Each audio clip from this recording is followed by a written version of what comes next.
Assalamualaikum warahmatullahi wabarakatuh.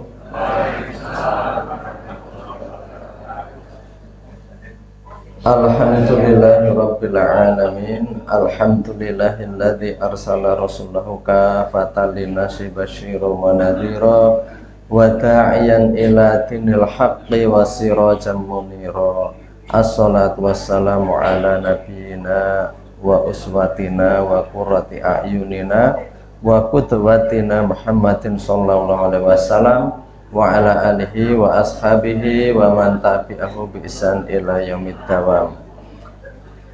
Amma ba'du fa ya ayyuhal mu'minin wal mu'minat rahimakumullah. Hadirin para jamaah semuanya, alhamdulillah pada pagi hari ini kita dapat melanjutkan tafakuh kita bersama, dan mari kita awali dengan ta'awud dan basmalah.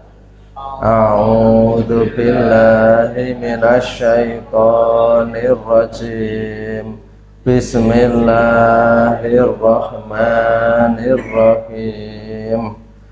Makatan monggo kita lajengaken, kita sampai masih pada fasal fi bayanil ilmil mahmudi wal mazmumi wa bayani fardil aini wa fardil kifayati. Jadi terkait dengan ilmu yang terpuji dan ilmu yang tercela, dan penjelasan tentang fardu ain dan fardu kifayah dari masing-masing ilmu, ya. Kita masuk pada paragraf yang selanjutnya. Di sini kalau di halaman 8 itu paragraf kedua, ya, yang diterjemah. Jadi mempelajari seputar tindakan kemaksiatan itu, ya.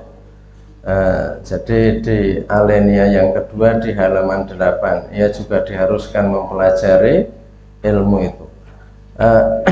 Wa yajibu alaihi ayyata'allama ma yajibu alaihi tarkahu minal ma'asi ala muril ayyami bihasbi ma tamussu ilaihil hajah.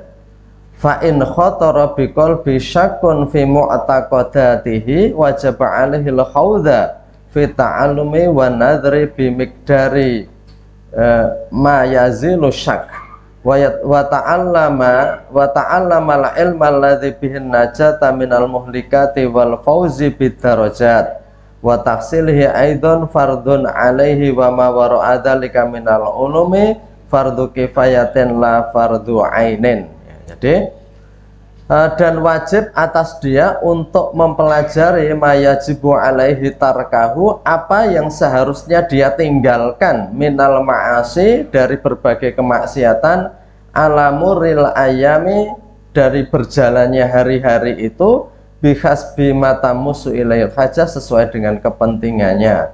Fa in khatara biqalbi syakun fi mu'taqadati wajaba alil khawdha fi ta'allum wa nadri bimik dari bimukod dari mayazilu syak. Jadi wajib bagi dia itu untuk menyelami dalam belajar dan meneliti yang itu akan bisa menghilangkan keraguan. Jadi kalau kemarin kita membahas bahwa ilmu yang paling penting bagi keselamatan hidup kita itu kemarin adalah ilmu tentang apa konsekuensi kita mengucapkan syahadat.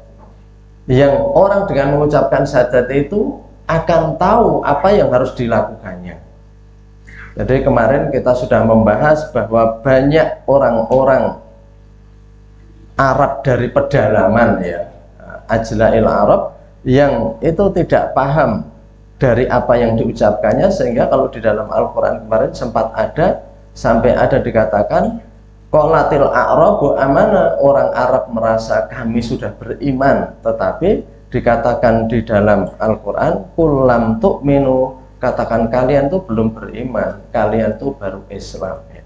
Itu artinya apa? Syahadat itu memerlukan tindakan selanjutnya. Jadi orang yang mengucap syahadat itu kalau kemarin mestinya kehidupan itu juga berubah menyesuaikan dengan apa yang diikrarkan atau diucapkan itu. Jadi dia tidak lagi menganggap atau meyakini sesuatu di luar Allah itu melebihi dari Allah. Ya, kita sekarang disampaikan di sini setelah mengetahui apa yang diharuskan oleh kalimat itu, ya kita harus begini, kita juga wajib ini mengetahui ayat ta'alama ma yajibu alaihi tarkahu. Jadi kita harus mengetahui apa-apa yang harus kita tinggalkan. Jadi ini penting sekali agar dalam hidup itu kita memang menghindari apa yang dilarang. Ini termasuk ilmu-ilmu dasar keselamatan hidup yang kalau kemarin sempat saya sampaikan, yaitu seperti ilmu seperti ini, ilmu yang wajib dilakukan dan wajib dihindarkan, itu seperti kita itu makan dan minum, menghirup udara, yang kalau itu kita tidak lakukan, kita itu akan mati. Sedangkan ilmu-ilmu yang lain itu penting, tetapi itu ibaratnya itu ya seperti 4 sehat 5 sempurna. Dalam ilmu nanti juga ada seperti itu. Ilmu yang untuk penghias itu ilmu apa? Nah, karena di dunia ini terkadang orang itu banyak keliru, yang pokok tidak dipelajari, yang lain-lain itu dipelajari, atau malah sampai orang itu mengorbankan hidupnya, atau mungkin orang itu berselisih pendapat dalam ilmu-ilmu yang tidak pokok. Nah, nanti disampaikan juga ilmu tidak pokok itu apa? Ilmu tentang akhlak, tasawuf dan sebagainya. Jadi jangan sampai orang malah tidak mengerjakan yang menyelamatkan hidupnya, gitu ya, tapi mengerjakan yang lain-lain. Diawali dari yang pokok. Maka kemarin yang pokok apa? Jadi kalau la ilaha illallah Muhammadur Rasulullah, ya ilmu syahadat itu, dan apa yang harus dilakukan setelah itu, ya perintah-perintah dasar dalam Islam itu. Jadi rukun iman, rukun Islam, ya, itu merupakan hal-hal pokok yang itu kalau orang nggak pakai itu sebenarnya mati. Jadi seperti orang hidup ini kan bernafas, ya, oksigen, ya, jadi oksigen. Jadi kalau oksigen itu nggak dilakukan, ya orang itu akan mati, walaupun orang itu bawa makanan bermacam-macam, walaupun orang itu menyiapkan cadangan di rumahnya itu berbagai macam makanan, tetapi hal yang pokok itu tidak. Ya, di sini kita akan membahas harus apa kemaksiatan yang harus ditinggalkan, ya. Alamuril ayami bikas bimatamu su'ilail hajah. Jadi di dalam kehidupan ini banyak hal yang harus ditinggalkan. Jadi kalau di dalam agama itu hal-hal yang merusak itu memang banyak sekali, tapi itu nanti ada bagian akhir. Ini baru ilmu yang penting itu setelah kita menjalankan itu apa, ya, kita meninggalkan kemaksiatan-kemaksiatan. Ya banyak sekali nanti larangan-larangan itu, ya. Tapi di sini dikatakan tamusu ilaihi bihas bima tamusu ilail hajah, sesuai dengan kepentingannya, ya. Kalau kita itu kepentingan hidupnya sehari-hari itu di lingkungan kampung, nah, apa yang perlu ditinggalkan? Kemaksiatan-kemaksiatan yang menurut Islam itu harus ditinggalkan, yakni tindakan-tindakan yang itu merugikan. Kan di dalam hadis itu ada kata-kata Rasul mengatakan, apakah kalian tahu siapakah itu al-muflis, gitu ya, orang yang bangkrut itu siapa, gitu ya. Ada orang yang mengatakan, ya, para sahabat itu yang ketika mati nggak punya dinar, yakni orang yang tidak la dinar wala dirham, nggak punya dinar dan dirham.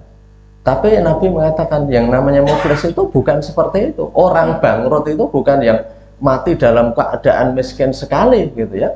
Tapi orang yang bangkrut itu adalah orang-orang yang berbuat kebaikan, tetapi sejalan dengan kebaikan itu tindakan keburukannya juga dilakukan terus. Sehingga ketika mati itu amal-amalnya habis. Apa yang menggerus kebaikan? Yang menggerus kebaikan itu, ya, antara lain kita menjelek-jelekan orang, menggunjing orang, kemudian atau yang menghilangkan amalan kita. Amalan kita itu kebaikan itu dengan apa? Adza, dengan kata-kata yang menyakitkan. Habis memberi orang, kemudian kita memberi kata-kata yang menyakitkan, atau mengungkit-ungkit pemberian. Mengerti ora, kelingan ora, dan sebagainya. Hal-hal seperti itu yang itu sering kita ungkapkan, ya. Jadi apa yang dulu diberikan diungkit-ungkit semuanya. Jadi itu namanya manan, ya. Latub tilu latub tilu sodakotikum bil mani wal adha. Kalian jangan membatalkan sodakoh kalian dengan manan. Manan itu menyebut-nyebut, mengungkit-ungkit, wa adha, dan kata-kata yang menyakitkan. Jadi mengungkit-ungkit apa yang kita berikan juga tubtilu, membatalkan. Latub tilu sodakotikum, janganlah kalian membatalkan sodakoh itu bil mani wal adha, dengan menyebut-nyebut, mengungkit-ungkit, wal adha, dan kata yang menyakitkan. Ya, kata yang menyakitkan itu apa? Misalnya wong kok njaluk terus umpamane gitu ya, atau umpamane wong kok gaweane dermis misalnya gitu ya. Nah, itu kata yang menyakitkan. Atau dengan manan, itu dengan mengungkit-ungkit. Biyen lak wis tak kei, kowe kelingan orang biyen tak kei ya. Nah, itu mengungkit-ungkit. Jadi di dalam Al-Qur'an dikatakan kamu jangan membatalkan. Batal itu sesuatu yang batal, itu sesuatu yang dianggap tidak pernah terjadi. Jadi hapus itu. Nah, itu termasuk itu. Atau kita menggunjing kejelekan orang. Jadi kalau orang menggunjing orang lain, maka orang akan kehilangan amalnya dan malah justru akan mengambil dosa-dosa dari yang digunjing itu. Dan banyak membatalkan. Jadi kemudian dalam ibadah apa yang membatalkan? Yang membatalkan ya termasuk bahwa kita itu ada unsur syirik di dalamnya. Unsur syirik di dalamnya. Jadi tujuannya itu tidak kepada Allah gitu ya, kepada selain Allah. Jadi kita berbuat itu karena yang lain-lain. Nah, itu hal-hal yang harus kita hindari ya, harus kita hindari agar tidak ada unsur yang mengotori minal ma'asi, kemaksiatan. Jadi kalau kita menentukan sesuatu, yaitu kita mulai bersihkan. Ya tentu yang namanya manusia hidup itu ada ya, jadi kotoran-kotoran, ada yang kemudian itu proses bertahap ya. Dalam hidup itu ada proses bertahap ya. Jadi hukum Islam itu keadilannya gini Bapak Ibu. Jadi keadilan hukum Islam itu tidak akan mewajibkan sesuatu itu seketika. Hal itu dibuktikan bahwa Al-Quran itu turun. Berapa lamanya Bapak Ibu mungkin ingat ya, Al-Quran itu turunnya itu kan kalau di dalam pelajaran ditulis 22 tahun 2 bulan 22 hari. Jadi Al-Quran itu turunnya 23 tahun. Apa tidak bisa Allah menurunkan seketika? Karena dalam Al-Quran dikatakan lau sya'allahu la anzala jumlatan wahidatan. Kalau Allah berkehendak, Allah itu bisa saja menurunkan Al-Quran itu sekaligus 30 juz. Kalau Allah menghendaki. Tapi kenapa Allah tidak melakukan itu? Karena salah satu hikmah dari penurunan seperti itu adalah agar menjadikan orang Islam itu mudah ya. Jadi tajridian. Jadi tajridian itu step by step, atau kalau istilah lainnya gradual, bertahap. Karena kalau langsung diturunkan sekaligus itu mengamalkan sebanyak itu sulit. Orang itu mengamalkan itu sedikit demi sedikit. Dan kesan terhadap sesuatu akan lebih baik apabila setahap demi setahap. Itu di dalam Al-Quran itu contohnya ya, contohnya. Untuk menghapuskan khamar, minuman keras saja, Al-Quran itu sampai 4 kali turun ayatnya. Karena apa? Al-Quran memerintahkan meninggalkan sesuatu itu tidak langsung sekali disampaikan langsung harus ditinggalkan. Itu sampai 4 kali.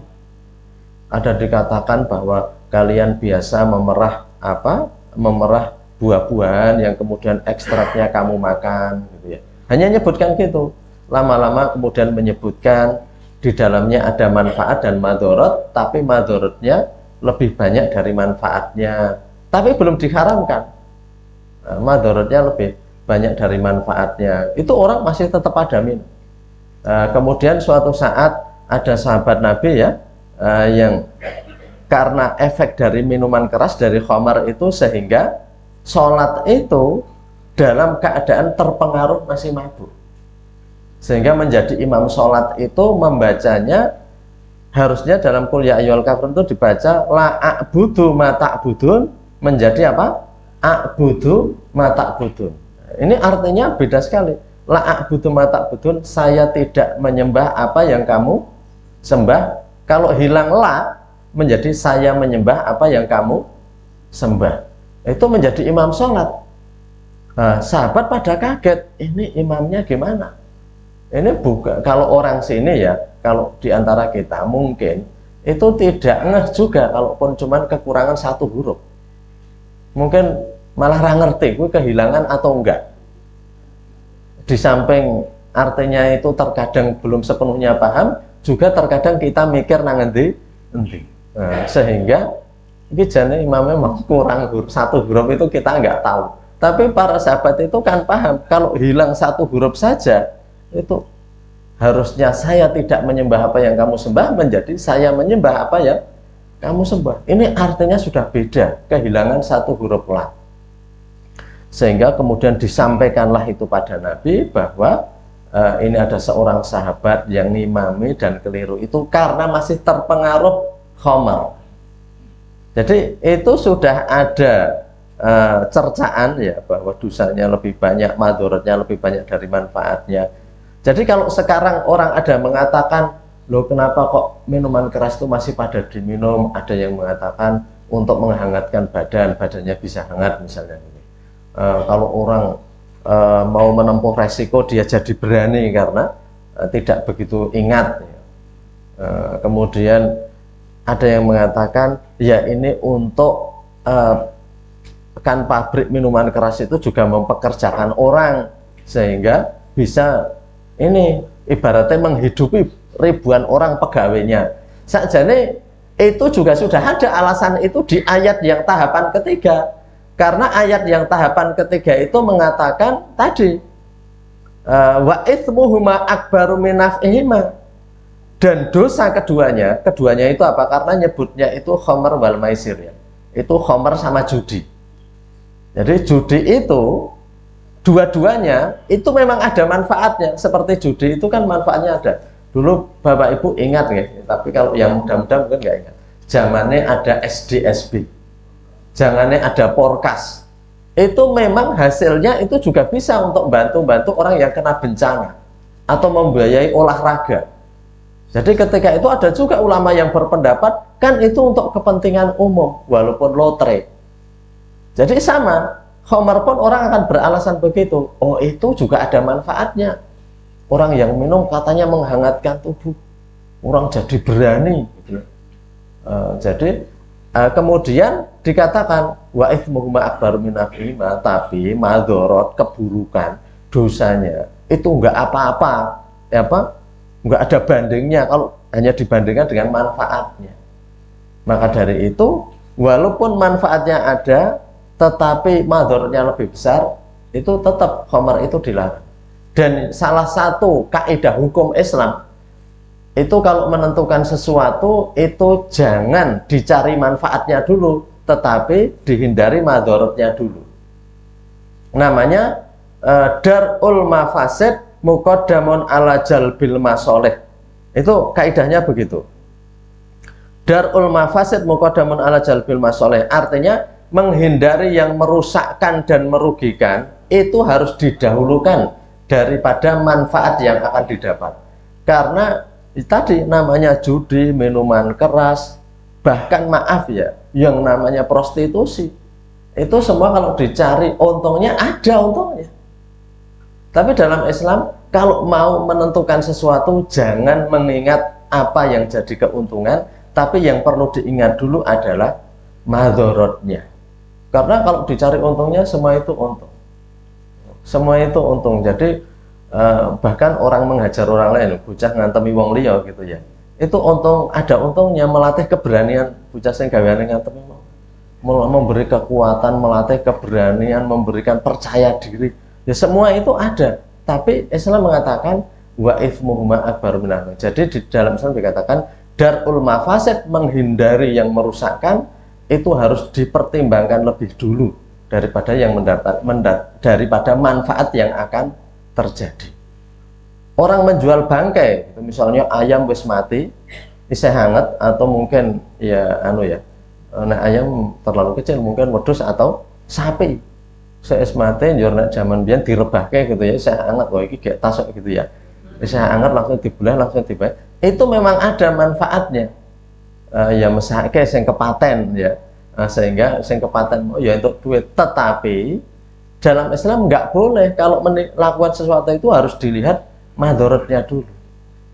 Baru manfaatnya belakangan ya.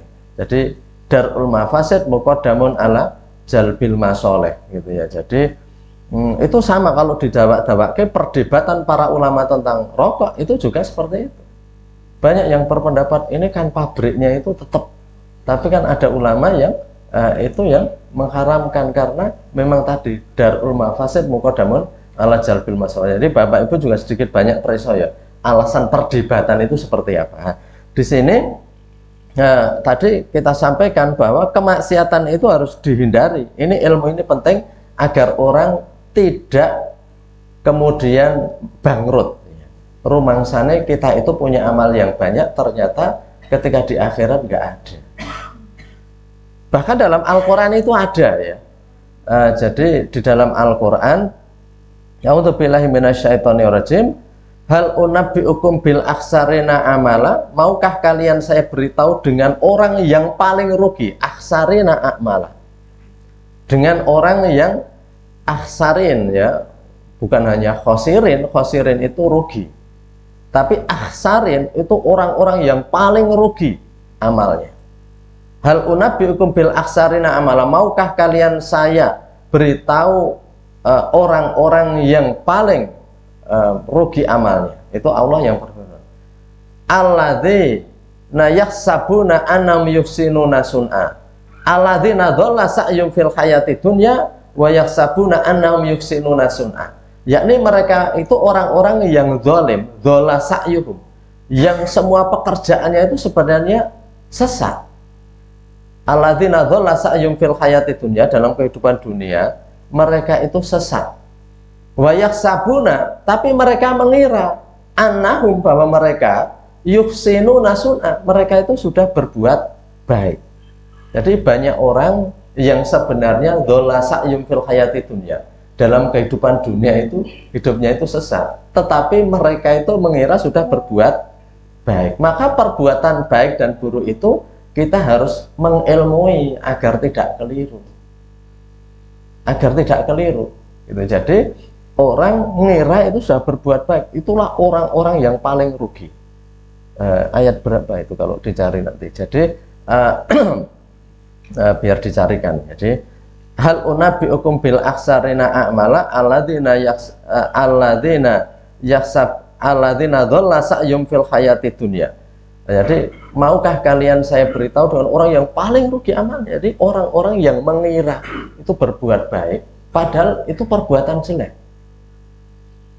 Perbuatan yang ada unsur kemusyrikan itu terkadang itu dibungkus dengan berbagai macam unsur kemusyrikan, unsur kesesatan ya, kemaksiatan itu terkadang dibungkus. Ada yang mungkin kita itu dibungkus dengan kata-kata muri-uri kabudayan ya, itu, atau mungkin kita bungkus dengan kata-kata yang itu akan mendatangkan penghasilan yang banyak, sehingga jangan sampai kita itu seperti itu. Karena di dunia ini Allah sudah menyiapkan, nggak mungkin orang itu kelaparan dengan menghindari kemaksiatan. Jadi kalau ada orang berdagang itu curang, wah itu nak zaman saya ini nek jujur ya ajur gitu, mamanya begitu ya. Saya kok jujur ya ajur tenan. Itu kata-kata itu seakan benar, tapi masa sih Allah itu sebegitu menyulitkan hidup ya?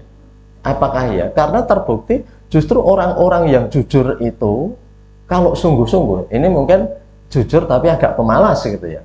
Kalau jujur dan sungguh-sungguh ngibadah pedal ning kerja mungkin kurang semangat, itu memang ya rezeki nggak datang. Tapi kalau itu jujur, amal baik dan semangat kerja, insya Allah, karena Allah itu sudah menyiapkan. Allah itu sudah menyiapkan. Jadi kita beri contoh begini. Jadi pedagang-pedagang yang jujur itu ternyata pada akhirnya itu juga dicari orang. Memang yang curang itu Untung ya, tapi sebentar saja. Jadi ini saya beri contoh. Jadi kenapa banyak orang suka belanja di toko-toko yang harganya dituliskan, kemudian malah dituliskan juga kalau harga eceran sekian, kalau banyak sekian, tambah pajak jadi sekian. Itu malah do didatangi. Karena apa? Karena di situ itu belanja itu tanpa nembung, tanpa omongan, itu nggak akan keliru harganya. Karena wis ngerti regane kayak do dijiko itu loh kalau kita lihat. Jadi pasar-pasar tradisional itu ditinggalkan antara lain karena juga ada unsur terkadang itu kurang jujur atau ngunggah rego terkadang bagi orang yang itu dianggap nek ngerti wong asing nanti nek basa Jawa ini terkadang nutuk begitu ya. Nah, padahal harusnya itu ya apa adanya. Maka kemudian pada ditinggalkan dan orang lebih suka yang jujur. Itu pun belum menyamai Nabi. Gimana kalau menyamai Nabi? Nabi itu ketika berdagang, ya Nabi itu berdagangnya antar negara. Jadi Nabi itu sejak kecil sudah lintas negara, diajak sama pamannya itu berdagang ke negeri Syam. Syam itu mana? Syam itu adalah kalau hari ini Syria, Palestina, Lebanon itu daerah Syam. Jadi perjalanan dari Mekah ke Syam itu jauh sekali. Jadi Nabi diajak berdagang ke luar negeri sejak kecil. Nah, ketika Nabi itu berdagang sendiri, Nabi itu kemudian menjalankan modal dari Siti Khadijah itu. Nabi itu gimana? Melakukan apa yang hari ini disebut dengan murabahah. Murabahah itu salah satu bentuk perdagangan di mana kalau Nabi menjual itu disampaikan harga dasarnya sekian, saya ambil laba sekian, jadinya sekian. Monggo nek kerso, nek mboten nggih mboten nopo-nopo. Jadi orang yang beli itu tahu harganya itu dasarnya sekian. Itu yang sekarang belum ada yang pada meniru saya kira. Jadi di awal orang itu pada aneh, ya aneh, dol tinuku kok regane asli disebut. Kayak wong terkadang umumnya orang itu ngatakan kok ya agak sedikit tidak jujur ya. Niki mon kulae dereng entuk ibaratnya gitu zaman dulu ya. Padahal niki pun dinyang sementen. Nah itu hal-hal yang dulu kita jumpai ketika kecil itu niki pun dinyang sementen walaupun boleh jadi belum ada yang ngenyang atau yang ngenyang itu lebih rendah dari itu. Tapi kalau Nabi ini harganya sekian, kemudian ditambah labanya sekian jadinya sekian. Kalau mau silahkan, kalau nggak mau ya silahkan. Di awal ini dianggap aneh. Mongso payuo orang berdagang kok caranya seperti itu. Tetapi ternyata di akhir justru Nabi lah yang paling laris. Jadi kalau dalam bahasa anak muda di awal itu dianggap anomali. Anomali itu nggak normal.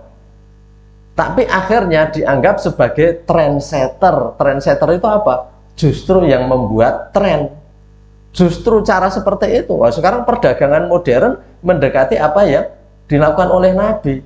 Jadi apa yang dilakukan Nabi seperti itu. Jadi maka dari itu kembali ke tadi ya. Jadi bahwa terkadang kemaksiatan atau hal yang melanggar perintah agama itu dilakukan karena ada keuntungan-keuntungan tadi, atau orang itu menganggap ini ya kalau tidak seperti itu boyo iso urip, atau kata-kata wong jujur ajur. Semua orang sekarang ini kalau ini dalam pekerjaan apa saja ya, biasanya orang itu akan senang misalnya saja gawean sing okeh bleduke gitu ya. Ya ini terus terang saja. Kita itu bolak bleduk. Tetapi sebenarnya ya bleduk itu kan mungkin penghasilan di luar itu ya. Penghasilan di luar itu ada yang sah. Kalau kita memang kan ada sapa gelem nglembur, dia nglembur ya. Momen iki kok okeh acara kabeh do mrai, aku tak mlebu gitu ya. Kowe ra kuat gaweane tak ganti ya. Jadi kowe ra iso ngawas ujian ya ora apa-apa, tak ganti, tak sule. Jadi apa-apa disule itu mendapat banyak. Tapi kalau itu bleduk yang memang wajar. Bleduk yang memang ya karena athawab biqadri ta'ab, yang namanya pahala itu sejalan dengan tenaga yang dia keluarkan. Jadi gaweane koncone sing ra kuat tak tandangi. Memang entuk oke itu atau biqadri, tapi ya enggak apa-apa kalau itu. Golek bledug ning artinya memang benar, tapi golek bledug yang tidak benar itu yang memang tidak dia kerjakan atau mungkin dia itu mengambil lebih dari yang dimungkinkan. Nah, itu kan lama-lama menjadi hal umum karena orang bekerja itu akan mencari sing bledug akeh tadi. Nah, ini halalnya penting ya daripada tadi bil aksarina amala ketemu. Hal unabiukum bil aksarina amala. Iya, coba. Ya, coba dibaca Al-Kahfi 104 ya, ini penting. Ya. A'udzu billahi minasyaitonir rajim. Qul hal nunabbiukum bil akhsarina a'mala alladzina dhalla sa'yuhum fil hayati dunya wa hum yahsabuna annahum yuhsinuna sam'a. Sunnah. Terus artinya Ulaikal ladzina kafaru bi ayati rabbihim wa liqa'ihi fahabitat a'maluhum fala nuqimu lahum yawmal qiyamati wazna. Ulaika jazaa'uhum jahannamu bima kafaru wattakhudhu ayati wa rusuli huzwa. Artinya, katakanlah Muhammad, apakah perlu kami beritahukan kepadamu tentang orang yang paling rugi perbuatannya, yaitu orang yang sia-sia perbuatannya dalam kehidupan dunia, sedangkan mereka mengira telah berbuat sebaik-baiknya. Mereka itu adalah orang yang mengingkari ayat-ayat Tuhan dan tidak percaya terhadap temuan dengannya. Maka sia-sia amal-amal mereka dan kami tidak memberikan penimbangan terhadap amal mereka pada hari kiamat. Demikianlah balasan mereka itu neraka jahanam karena kekafiran mereka dan karena mereka menjadikan ayat-ayatku dan rasul-rasulku sebagai bahan olok-olok. Iya, jadi di situ tadi dikatakan jadi mereka itu amalnya akan sia-sia dan tidak akan ditimbang. Karena itu kita penting ya menjauhi hal-hal yang memang bagi kita itu tidak bisa. Tentu semuanya itu tadi kita sampaikan tentang khomer saja tadi kan sampai di sana karena kita membahas tentang khomer, bahwa yang kedua larangan khomer itu karena di dalamnya ada manfaat dan ada madorot ya. Walaupun ada manfaatnya tapi madorot atau ifmuhuma itu lebih besar. Karena ada orang yang ngimami sholat dan kemudian jadi sudah dilarang tapi tetap tidak haram. Itu cuma cercaan, nggak bagus khomer itu, tapi tetap bahkan sahabat yang mengimami sholat pun masih terpengaruh khomer karena memang belum diharamkan.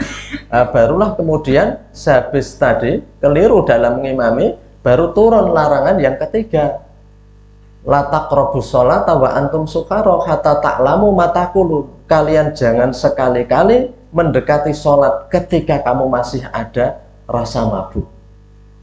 Hatta ta'lamu ma taqulun, sampai kamu paham betul apa yang kamu ucapkan. Sampai kamu paham betul apa yang kamu ucapkan. Jadi itu ayat yang tahapan ketiga. Ayat yang tahapan ketiga setelah ada sahabat yang ngimami sholat keliru tadi karena masih pengaruh mabuk. Nah, setelah itu para sahabat pun tahu, ini kita itu dilarang minum khomer mendekati sholat. Jadi jangan dilarang sholat dalam keadaan mabuk. Artinya kan kita kalau mau sholat harus menghindari semua unsur pengaruh khomer. Tapi belum dikatakan dilarang total. Para sahabat pun masih melakukan. Gimana cara melakukannya? Mereka minum khomer itu di awal waktu. Ada umpamanya gini ya, sholat isya, habis adzan isya mereka masih bisa minum khomer. Sehingga diharapkan subuh sudah siuman, sudah hilang pengaruh khomer. Sehingga seperti itu berjalan di kalangan sahabat, nggak apa-apa. Karena yang dilarang sholat dalam keadaan mabuk. Tetapi kemudian ada seorang sahabat gitu ya, kalau tidak keliru itu sahabat Abdullah bin Mas'ud mengundang syukuran ya, syukuran ya, nek bahasa kita ya syukuran ya. Mereka mengundang makan-makan. Di situ itu ya disiapkan sampel unta, sampel wedhus bangsane ya makanan di Arab kan tidak seperti makanan di sini ya. Mungkin di sini pupu ayam itu sudah bagus ya. Di sana ya seperti yang jenengan lihat di YouTube itu, kambing satu ditaruh di meja, ming wong 6 pira do nidili saka sithik. Warak leren dhisik baleni gitu ya. Jadi itu sehingga habis itu berpesta itu mereka juga minum khamar. Karena kan subuh saya suwe kisah kliwati turu pada minum khamar. Habis minum khamar itu mulai tidak sadar, mulai ada perselisihan, saling menghina. Orang Arab paling anti ya, itu kalau sampai menjelek-jelekan kabilahnya. Wah, kowe terah ngendi, terah apa ya, kabilahnya seperti itu ya. Dielek-elek mbah-mbahnya juga dan sebagainya, mereka emosi sampai mereka berkelahi. Dikatakan saling pukul-memukul dengan tulang-tulang tadi ya. Nek umpamanya tulang kaki kan besar ya binatang itu ya, tulang apa sampel wedhus sampel onta nggo nuthuk ya lumayan itu ya. Nek meng pupu ayam ya enggak dicakar nggo cakar ayam mengkur sotoe cakar nek kan ya sangat ngirit gitu ya, sangat ngirit ya, mungkin enengnya gitu ya. Arti cakar ayam bonggo ini pupu ayam ya nggak ada apa-apanya. Jadi itu kan dengan sampel onta sampel kambing jadi perkelahian.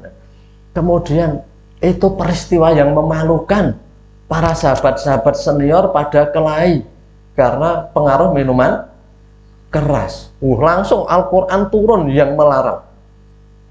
Innamal khamru wal azlamu rijsun min amali syaiton fajtanibuh.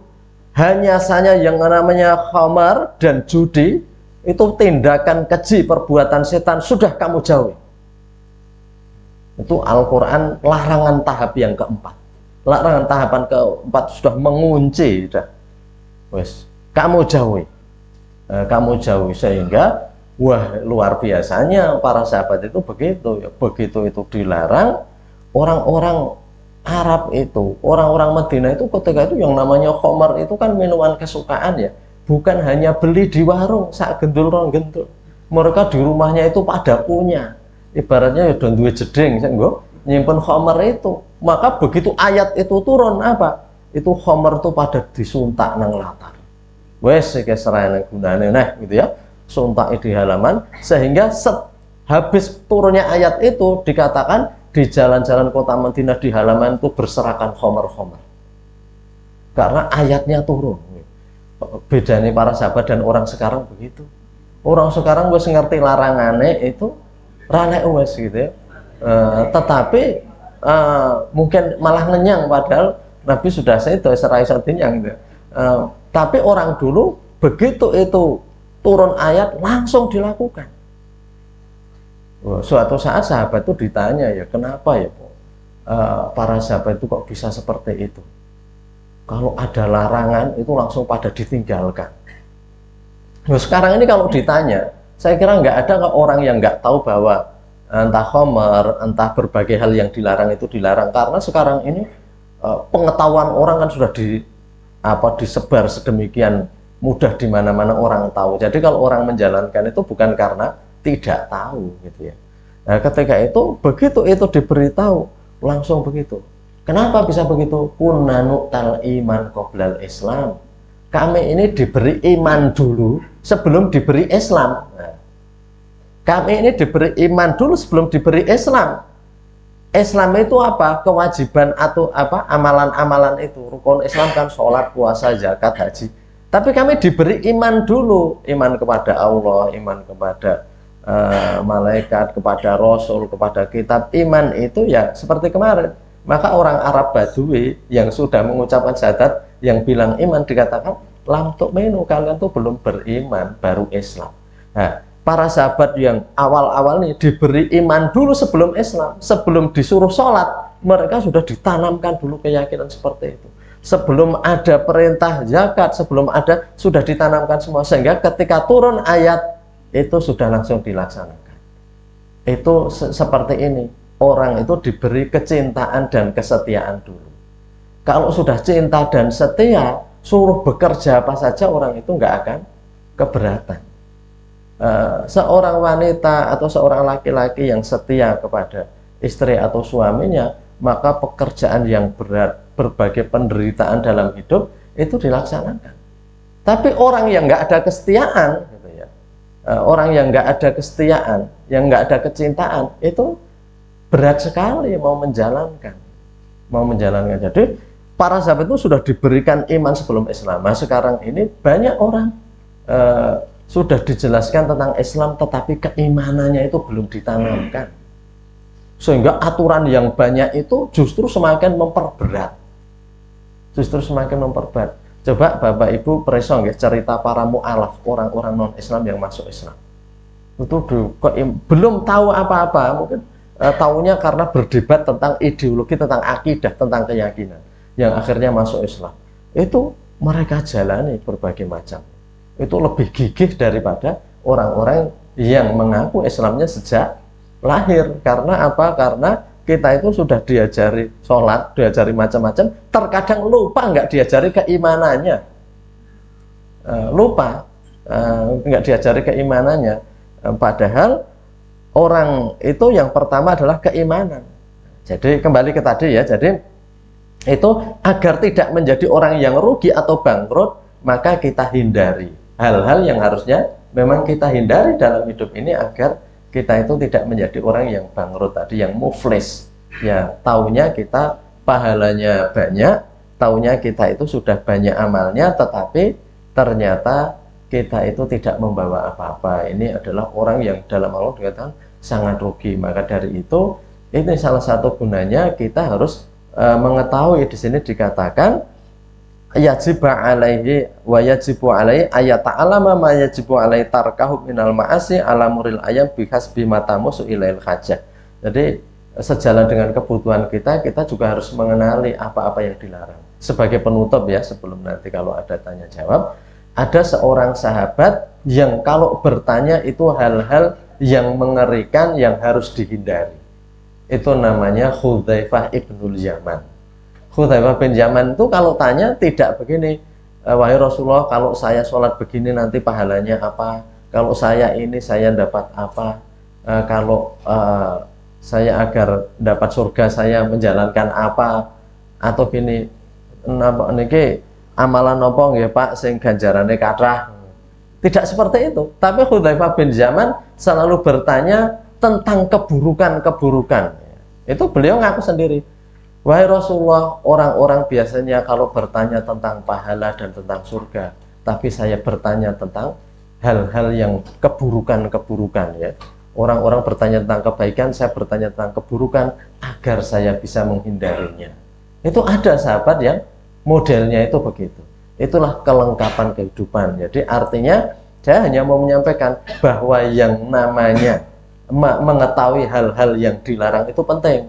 Jadi ada buku tentang Al-Kabair, tentang dosa-dosa besar. Ada dosa-dosa besar yang dianggap biasa. Itu juga ada. Jadi ampun sinaon niku meng sing ganjarane pira mawon. Mlebu swarga kepripun? Karena bisa jadi kita itu silau dengan itu tapi tidak sadar sambil jalan itu sebenarnya melakukan hal-hal yang itu menghapuskan, sehingga menjadi orang yang sambil berbuat baik sambil berbuat buruk, seperti orang yang bikin garis tapi sambil menghapus garis itu, atau seperti orang yang memintal tetapi setelah selesai pintalannya, dalam Al-Quran kan gitu. Orang-orang yang kafir itu seperti orang yang memintal tapi kemudian dirusak lagi. Orang yang ngenam kemudian dirusak lagi, itu seperti itu ibaratnya. Karena orang ada yang sambil jalan sambil menghapus amalnya sendiri. Yo golek ganjaran. Kalau orang sekarang seperti orang yang ngangsu nggo ember borot, atau orang yang ngesaki duit nggo sak sing bolong gitu ya. Anggaranmu iwut ngesaki terus ning jane do tiba terus, atau ngangsu terus ning ra iso kebak-kebak karena ember borot. Karena itu kita sumpeti apa-apa yang itu mengganggu kita. Jangan sampai kita selo bertanya tentang pahala, bertanya tentang dosa, tapi sambil jalan sebenarnya kita menghapus gitu ya. Karena itu penting bagi kita mempelajari tentang kemaksiatan ini. Jadi yang pertama kemarin apa yang harus dijalankan, yang ini harus apa yang harus dihindari. Jadi penting juga membaca buku-buku, membaca apa nasihat-nasihat terkait dengan apa yang harus dihindari, bukan hanya amalan-amalan yang lebih saja, karena itu nanti jangan sampai orang hidup kecelek yang di akhirat itu menjadi muflis, atau kalau dalam Al-Quran al-akhsarina a'mala, orang-orang yang paling rugi amalnya. Jadi setiap kita memang dunia ini untuk menabung agar kita semuanya itu ketika pulang dengan tabungan yang besar. Yang dulu saya sampaikan, kalau kita itu depositonya banyak, maka akan pergi jauh itu kita tenang saja. Raeneng kata angel ya, pengen numpak apa wae gampang karena tabungannya banyak. Kabeh minta tolong QRIS-nya, angger ngeleh jajan mantan minta QRIS-nya ben apa, langsung di-scan dengan handphone, apa-apa begitu gitu ya. Artinya atau kita tinggal ngambil duit gitu ya. Itu ibaratnya kalau orang sangunya banyak, tapi orang yang nggak pernah sangu, begitu saatnya kita suruh berangkat, kita itu kebingungan apa sing harus didol, dan terkadang sing didol ya ora eneng gitu ya. Maka waktunya telah habis, kematian itu datangnya begitu. Maka semuanya mengatakan, wah anu niki ajeng enten seripah, ada yang meninggal mendadak gitu. Semua meninggal rata-rata mendadak, dalam arti bahwa orang yang sakit parah pun bisa sembuh lagi gitu ya. Orang yang sehat langsung bisa meninggal. Jadi seakan-akan memang kematian itu terkadang memang begitu datangnya. Ya, saya kira sampai di sini dulu. Nah, kalau ada pertanyaan, masih ada sekitar 8 menit. Mari kita akhiri dengan membaca doa kifarat majelis. Subhanaka Allahumma bihamdika asyhadu an la ilaha illa anta astaghfiruka wa atubu ilaik. Wallahu alam bisawab. Ada khilaf, mohon maaf. Nastaghfirullah li wa lakum. Assalamualaikum warahmatullahi wabarakatuh. Ya.